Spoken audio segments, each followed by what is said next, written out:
Any insight that you can give to maybe a husband whose wife doesn't understand what they're going through, or a wife whose husband doesn't understand what they're going through?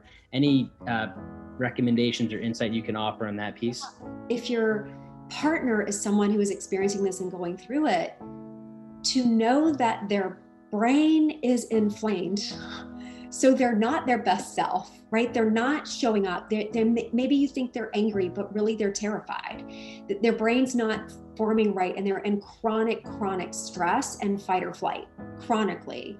And to be that person who can really just hear them and be supportive, because so many people, when you don't understand what's going on with your partner, it's hard to fathom it. It's hard to really see the reality of it, and then you just think they're being negative, or they're being awful, or they're being picky, or they're, but to really just allow them to have their experience and be supportive of that can go just a long way. Yeah.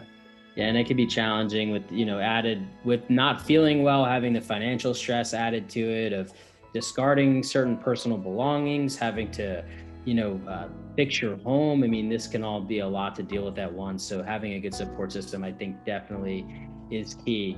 Yeah. I Sorry, I sorry. was just going to say, I'm thinking as you're talking, for the partners of the people who are getting sick, it's got to be really hard on them, because if you go through remediation with someone that you're living with, then they have to get rid of their belongings as well, the things they love. So they have their own grief process, and the person who's in, chronic state of illness can't really be that support. So that person, right, who is the partner to the sick person, really has to have their own source of support where they can vent or complain or blow off steam, or just really have that place where they can get angry and process their own feelings, because that's got to be hard to see someone you love going through something that you can't fix, right? We all hate that.